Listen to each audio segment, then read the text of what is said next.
ونصلي ونسلم على رسوله الكريم اما بعد فاعوذ بالله من الشيطان الرجيم بسم الله الرحمن الرحیم۔ میرے معزز سامعین و ناظرین، السلام علیکم ورحمۃ اللہ وبرکاتہ۔ سورہ بقرہ کی تفسیر آپ سن رہے ہیں۔ گزشتہ نشست میں آپ نے سماعت فرمایا کہ اللہ تعالیٰ نے ارشاد فرمایا کہ اللہ تعالیٰ چن لیتا ہے، مختص کر لیتا ہے، جس پر چاہتا ہے اپنا فضل فرماتا ہے۔ اللہ تعالیٰ کو کوئی مشورہ نہیں دے سکتا کہ کس پر نبوت اور وحی اتارنی ہے، کس شخص پر فضل کرنا ہے، کس پر نہیں کرنا، یہ اللہ تعالیٰ جانتا ہے۔ وہ اللہ تعالیٰ اپنے بندوں میں سے چن لیتا ہے، خاص کر لیتا ہے، جس پر اپنا فضل فرماتا ہے اس پر نبوت، علم و حکمت سب کچھ اس شخص کے اوپر اتار دیا جاتا ہے اور وہ اللہ تعالیٰ کے فضل خاص میں آ جاتا ہے۔ چنانچہ اہل یہود کا طریقہ تھا، یہ لوگ اعتراض پر اعتراض کرتے رہتے تھے۔ گزشتہ آیت میں جو بیان تھا، اللہ تعالیٰ اپنے فضل پر سے جس کو چاہتا ہے اس پر وحی بھیجتا ہے، تو اہل یہود نے کہا کہ جو مشرکین تھے، یہود تھے، مسلمانوں کو کہتے تھے جب اللہ تعالیٰ اپنے بندے کو خاص کر لیتا ہے، اس پر وحی نازل فرماتا ہے، تو پھر ایسا کیوں ہوتا ہے کہ تمہارے نبی صلی اللہ تعالی علیہ وسلم کبھی ایک کام کا حکم دیتے ہیں، پھر تھوڑے دن کے بعد اس کام کو منع کر دیا جاتا ہے، کبھی کسی کام کو کرنے کا حکم ہوتا ہے، کبھی کسی کام سے روک دیا جاتا ہے، تو ایسا کیوں ہوتا ہے؟ یہ مشرکین تو چلو اعتراض کرتے تھے، لیکن اہل یہود وہ تو تورات شریف کو ماننے والے تھے، ان کو بھی پتہ تھا کہ اللہ تعالیٰ کبھی کسی کام کرنے کا حکم دیتا تھا، پھر اللہ تعالیٰ کسی کام سے منع فرما دیتا تھا۔ یہ اہل یہود تو جانتے تھے، لیکن ان کی مزاج میں، ان کی فطرت میں بس چکا تھا کہ اعتراض کرنا ہے، انہیں عادت پڑ چکی تھی اعتراض کرنے کی، چنانچہ یہ بے فضول سا اعتراض ان لوگوں نے کیا جس پر اللہ تعالیٰ ان کو جواب دے رہا ہے۔ ناسخ اور منسوخ۔ ناسخ ہوتا ہے کہ جو پہلے کا حکم ہوتا ہے اسے منسوخ کر دیا جاتا ہے، اور جو ناسخ ہوتا ہے اور وہ نیا حکم کہلاتا ہے، یعنی کہ پچھلے حکم کو منسوخ کر دیا جاتا ہے، پھر کسی حدیث کے ذریعے یا کسی آیت کے ذریعے نیا حکم دے دیا جاتا ہے، اس کو ناسخ کہا جاتا ہے۔ جیسے حضرت آدم علیہ السلام کے زمانے میں پہلا حکم تھا کہ بہن بھائی آپس میں نکاح کیا کرتے تھے، کیونکہ اس وقت مجبوری تھی، کوئی اور ایسا سلسلہ نہیں تھا، دنیا میں لوگ نہیں تھے، زیادہ انسان نہیں تھے، چنانچہ انسانی نسل بڑھانے کے لیے جو آپس میں بچے پیدا ہوتے تھے انہی سے نکاح کر دیا جاتا تھا، اور آپس میں بہن بھائی کا نکاح ہوتا تھا۔ اس وقت اس حکم کی ضرورت تھی، چنانچہ نوح علیہ السلام کے زمانے میں یہ حکم منسوخ کر دیا گیا۔ تو اہل یہود کو تو اعتراض کرنا ہی نہیں چاہیے تھا۔ تورات شریف میں ہفتے کے دن شکار کرنا منع تھا، لیکن اس سے پہلے کی شریعت میں شکار کرنا ہفتے کے دن منع نہیں تھا۔ یہ لوگ بھی جانتے تھے کہ اللہ تعالیٰ جب چاہتا ہے کوئی حکم ارشاد فرماتا ہے، اور جب چاہتا ہے کسی کام کو منع فرما دیتا ہے۔ اللہ تعالیٰ کی مرضی، وہ مالک ہے، جو چاہے وہ اپنی ملک میں تصور کرے، اللہ تعالیٰ کو کوئی مشورہ یا کوئی حکم دینے والا نہیں ہے۔ چنانچہ اللہ تعالیٰ ارشاد فرماتا ہے ما ننسخ من آیت او ننسیہا نات بخیر منہا او مثلہا۔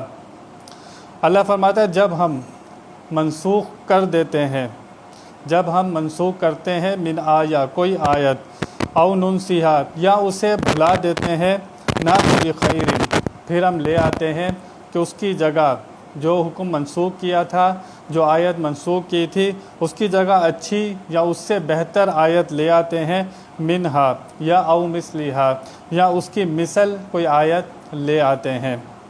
اللہ تعالیٰ نے یہاں پر ارشاد فرمایا کہ اللہ تعالیٰ کوئی حکم منسوخ فرماتا ہے، کوئی آیت منسوخ ہو جاتی ہے تو اسی کی طرح دوسری آیت آ جاتی ہے یا اس سے بھی بہتر کوئی حکم آ جاتا ہے۔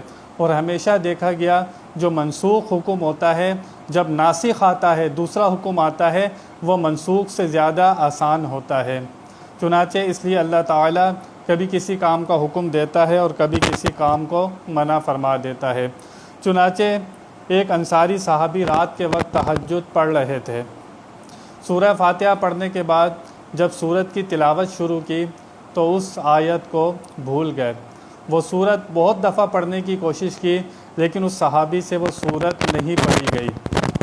جب صبح ہوئی تو دوسرے صحابہ کرام سے رات کا واقعہ بیان کیا کہ رات کو میں ہمیشہ ایک سورت کی تلاوت کرتا ہوں لیکن رات میں نے اپنے ذہن پر بہت زور دیا لیکن میں تلاوت نہ کر سکا۔ مجھے بہت حیرانی ہوئی کہ میرے ذہن سے ایک دم سورت کیسے نکل گئی۔ چنانچہ دوسرے صحابہ کرام نے کہا کہ رات کو ہمارے ساتھ بھی ایسا ہی ہوا کہ ہم بھی جب تلاوت کرنے لگے تو ہم سے وہ صورت یاد ہی نہ آئے، ہم سے تلاوت ہی نہ ہو۔ چنانچہ سب صحابہ کرام رضی اللہ تعالی عنہم نے نبی پاک صلی اللہ تعالی وسلم کی بارگاہ میں عرض کی کہ یا رسول اللہ صلی اللہ علیہ وسلم، رات ہمارے ساتھ یہ ماجرا ہوا، ہم رات بہت کوشش کرتے گئے لیکن سورت کی تلاوت ہم نہیں کر سکے۔ نبی پاک صلی اللہ تعالی علیہ وسلم نے ارشاد فرمایا کہ اللہ تعالیٰ نے رات میں اس سورت کی تلاوت بھی منسوخ کر دی، اس کی حکم بھی منسوخ کر دیا، تلاوت بھی منسوخ ہو گئی اور اس آیت کا حکم بھی منسوخ ہو گیا، اور جس چیز پر، جس نقش پر وہ لفظ لکھے ہوئے تھے اللہ تعالیٰ نے وہ بھی مٹا دیے۔ تو اس حدیث مبارک سے پتہ چلا کہ اللہ تعالیٰ جب چاہتا ہے تلاوت بھی منسوخ کر دیتا ہے، اس کا حکم بھی منسوخ کر دیتا ہے، لیکن قرآن پاک میں ایسا ہے کہ آیت کی تلاوت تو ہوتی ہے، اس کا حکم منسوخ ہے۔ چنانچہ 28ویں پارے میں ایک آیت ہے کہ جب نبی صلی اللہ تعالی علیہ وسلم سے بات کرنا چاہو، کوئی سوال کرنا چاہو تو پہلے صدقہ دو پھر بات کرو۔ چنانچہ حضرت علی کرم اللہ وجہہ الکریم رضی اللہ تعالی عنہ، آپ نے نبی پاک صلی اللہ علیہ وسلم کی خدمت میں عرض کی یا رسول اللہ صلی اللہ علیہ وسلم، اس طرح تو جو غریب صحابی ہیں وہ تو آپ سے سوال نہیں کر سکیں گے، ان کے پاس اتنے پیسے نہیں ہوتے کہ بار بار صدقہ کریں پھر آ کے آپ سے کوئی سوال کریں۔ میرے آقا صلی اللہ تعالی علیہ وسلم سوچ ہی رہے تھے کہ اللہ تعالیٰ نے آیہ مبارکہ نازل فرمائی کہ جب نبی سے بات کرنی ہو تو ایسے ہی بات کر لیا کرو۔ چنانچہ یہ آیت موجود ہے لیکن اس کا حکم منسوخ ہے، لیکن اس کے اوپر حکم نہیں ہوتا۔ اس کے بعد صحابہ کرام حضور سے جب بھی کوئی سوال کرنا چاہتے تو بغیر صدقے کے سوال کر لیتے۔ چنانچہ قرآن پاک میں پہلے عدت کا بیان آیا کہ جب کسی کا شوہر انتقال کر جائے یا اس کو طلاق ہو جائے تو اس کی عدت 4 ماہ 10 دن مقرر کی گئی تھی، 1 سال مقرر کی گئی تھی۔ پہلے جو حکم تھا وہ 1 سال کا حکم تھا کہ عورت 1 سال تک عدت کرے۔ چنانچہ جب دوسرا حکم آیا اس کو منسوخ کیا، دوسرا ناسخ جب آیا تو حکم یہ ہوا کہ عورت کی عدت 4 ماہ 10 دن۔ اب مجھے بتائیں 1 سال سے کم کر کے 4 مہینے 10 دن کر دی، تو جب یہ ناسخ آیا جو منسوخ حکم تھا اس سے حکم آسان تھا۔ تو اس سے پتہ چلا کہ اللہ تعالیٰ جو چاہتا ہے بندے کے لیے بہتر ہی کرتا ہے۔ پہلی شریعتیں بہت سخت تھیں، چنانچہ ان کی شریعت کے اندر نوح علیہ السلام کی شریعت میں سارے جانور حرام تھے، لیکن موسیٰ علیہ السلام کی شریعت میں سارے جانور حرام نہیں تھے۔ اسی طرح سب سے آسان شریعت محمدیہ صلی اللہ تعالی علیہ وسلم ہے کہ بہت ہی آسان ہے اور بہت آسانی کے ساتھ ان لوگوں کو حکم دیا گیا ہے۔ چنانچہ جب شراب رکوانی تھی تو پہلے کہا گیا شراب کی ممانعت آئی، آہستہ آہستہ ممانعت آئی۔ پہلے فرمایا گیا کہ جب شراب پی ہو تو نماز کے قریب نہ آؤ۔ چنانچہ پہلے یہ حکم دیا گیا، پہلے آسان حکم دیا کیونکہ لوگ پہلے عادی تھے شراب پینے کے، ان کو عادت پڑ چکی تھی شراب پینے کی۔ چنانچہ جب دوسرا حکم آیا تو پھر اس کے اوپر شراب کو بالکل منع کر دیا گیا۔ جب روزے رکھوانے تھے تو پہلے کہا گیا مہینے میں 1 روزہ رکھا کرو عاشورہ کا، پھر کہا گیا مہینے میں 3 روزے رکھا کرو پھر ماہ رمضان المبارک کے پورے ایک ماہ کے روزے اللہ تعالیٰ نے فرض فرما دیے۔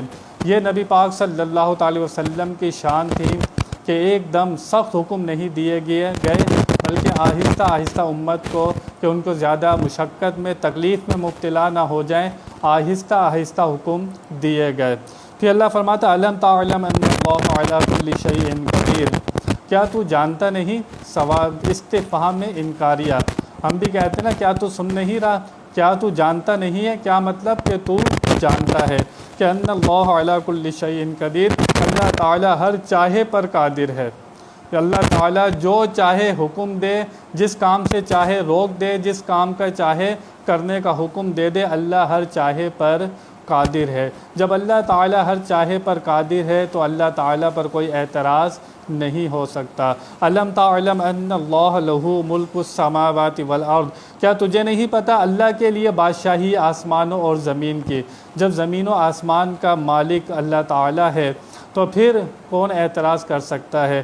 وما لکم من دون اللہ من ولی ولا نصیر، اور تمہارے لیے اللہ کے علاوہ نہ کوئی دوست ہے نہ کوئی مددگار ہے۔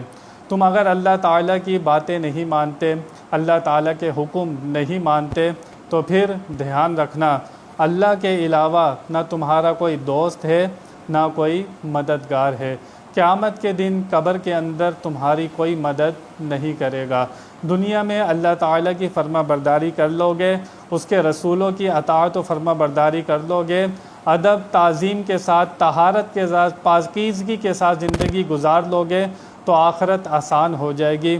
اگر اللہ تعالیٰ کو نہیں مانا، کلمہ نہیں پڑھا، نبیوں کی غلامی نہیں کی، تو پھر سوچ لینا ہمیشہ ہمیشہ کے لیے جہنم ہے، اور قیامت کے دن دنیا اور آخرت میں نہ تمہارا کوئی دوست ہے نہ کوئی تمہارا مددگار۔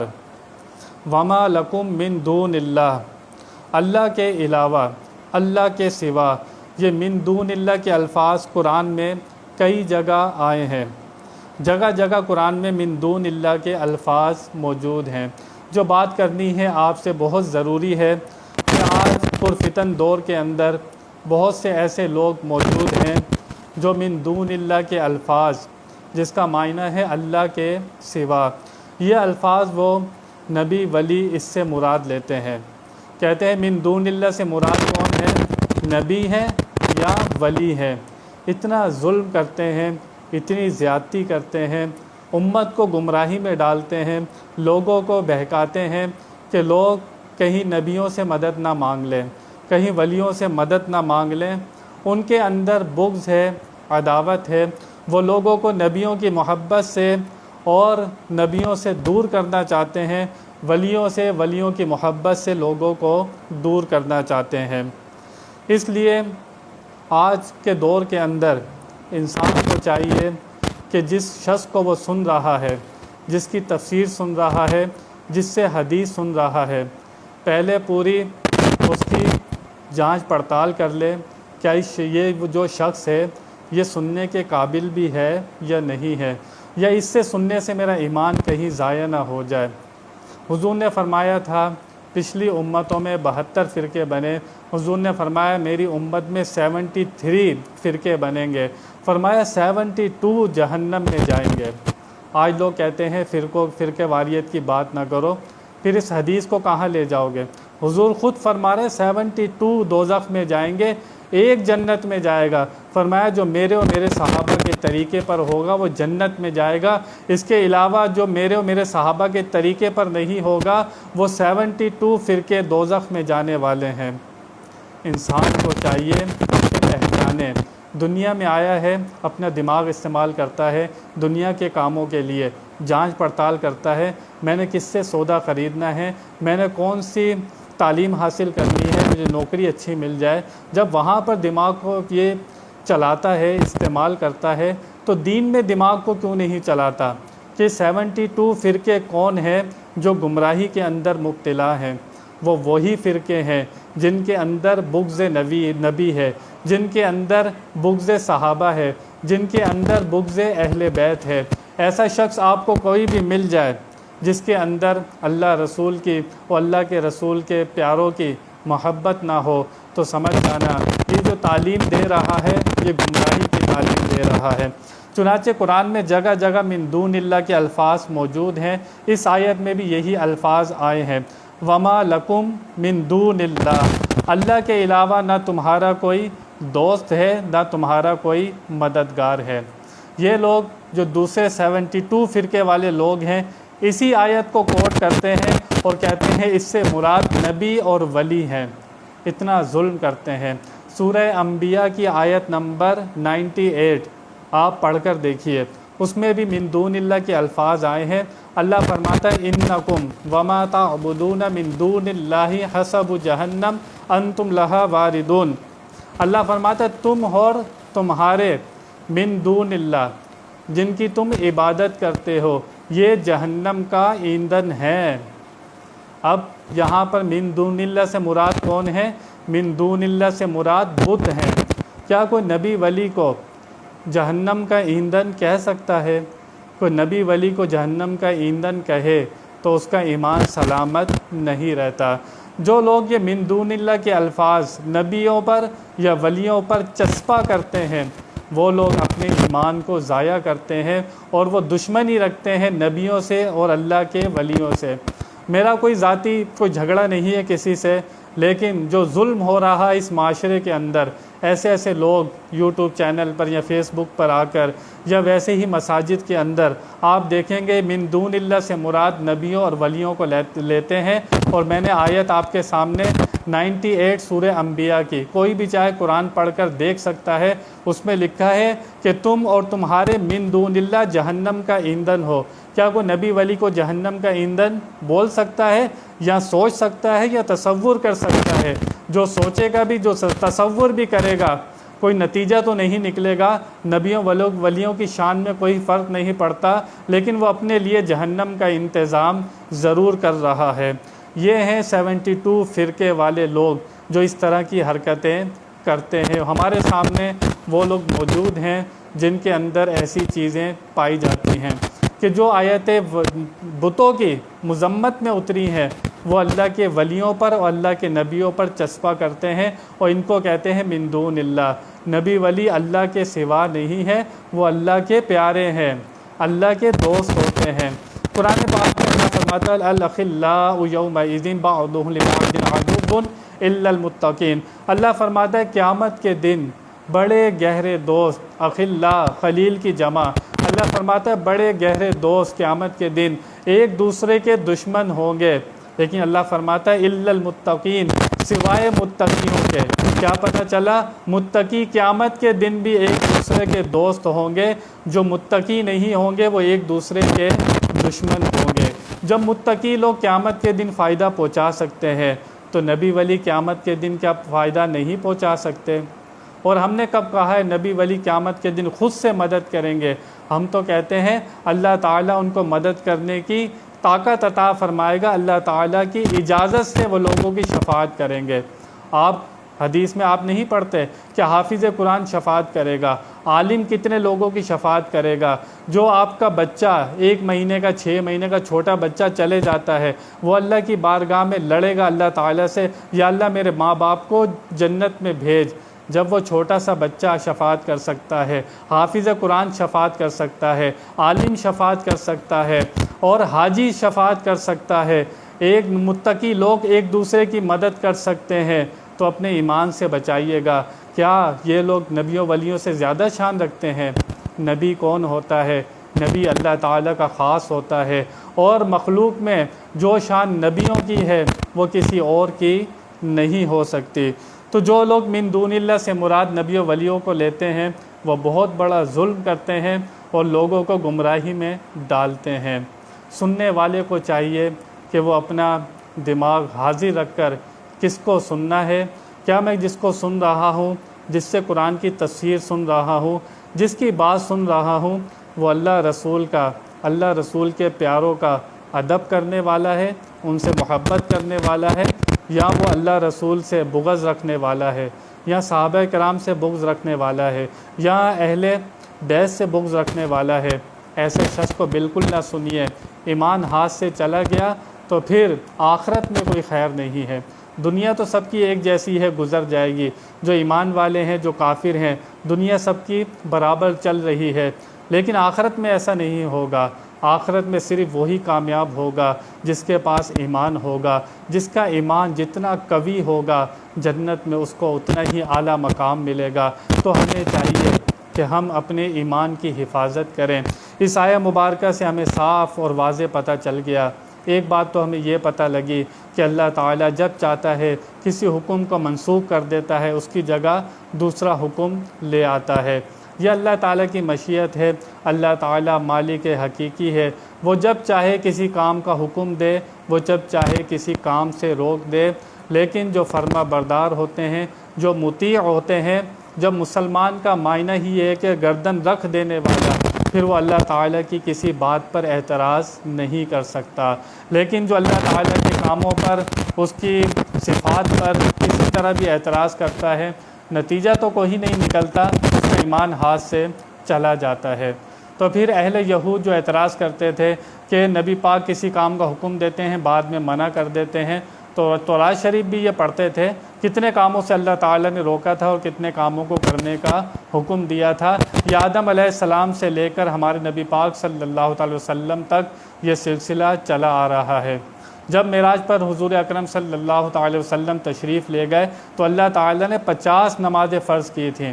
جب آپ 50 نمازیں لے کر واپس آئے تو آپ کو دوسرے تیسرے آسمان پر موسیٰ علیہ السلام سے ملاقات ہوئی، تو موسیٰ علیہ السلام نے کہا یہ 50 نمازیں بہت زیادہ ہیں، آپ جا کر کم کرائیں۔ موسیٰ علیہ السلام 3000 5000 سال پہلے پردہ پر فرما گئے میرے نبی پاک صلی اللہ علیہ وسلم کے آنے سے پہلے، وہ آسمانوں پر موجود زندہ موجود ہیں، ان کے وسیلے سے 45 نمازیں معاف ہوئیں۔ نبی پاک صلی اللہ علیہ وسلم نے 9 چکر لگائے، ہر چکر میں اللہ تعالیٰ 5 نمازیں معاف فرما دیتا تھا۔ نبی پاک نے 9 چکر لگائے اور یہ 9 چکر لگانے سے وسیلہ بنے موسیٰ علیہ السلام۔ اللہ تعالیٰ نے جو 50 نمازیں فرض کی تھیں، بعد میں صرف 5 رہ گئیں۔ حضور نے فرمایا جو مجھ سے محبت رکھتے ہیں، میری فرما برداری کا دعویٰ کرتے ہیں، وہ ضرور 5 نمازیں پڑھیں گے۔ اے موسیٰ علیہ السلام، موسیٰ علیہ السلام نے تو یہ کہا تھا کہ آپ ایک اور چکر لگا لیں۔ حضور نے فرمایا مجھے رب سے شرم آتی ہے، جو میرے چاہنے والے ہیں وہ ضرور 5 نمازیں پڑھیں گے۔ تو اللہ تعالیٰ کی حکمت ہے، اگر ہمیں 50 نمازیں مل جاتی تو سارا دن ہم نماز ہی پڑھتے رہتے، کوئی اور کام نہیں کر سکتے تھے۔ اللہ تعالیٰ کے ہر کام میں حکمت ہوتی ہے۔ مسلمان کا کام ہے گردن رکھ دینے والا۔ مسلمان کا کام یہ نہیں ہے کہ اعتراض کرے اور اپنے پاس سے الٹی سیدھی باتیں کرتا رہے، نتیجہ کوئی نہیں نکلے گا، اپنا ایمان ضائع کر لے گا۔ آج محبت کی ضرورت ہے، ادب کی ضرورت ہے، تعظیم کی ضرورت ہے، طہارت کی ضرورت ہے۔ بے ادبی گستاخی سے کچھ ہاتھ نہیں آتا۔ جو ادب والا ہوتا ہے اسی شخص کی جھولی بھری جاتی ہے۔ جو با ادب ہوتا ہے وہی سب کچھ حاصل کر لیتا ہے، بے ادب کے ہاتھ میں کچھ نہیں آتا۔ اللہ تعالیٰ سے دعا ہے کہ ہمیں ادب کی توفیق عطا فرمائے۔ بیان میں کوئی غلطی ہوئی ہو اللہ کی بارگاہ میں توبہ کرتا ہوں۔ وآخر دعوانا ان الحمد للہ رب العالمین۔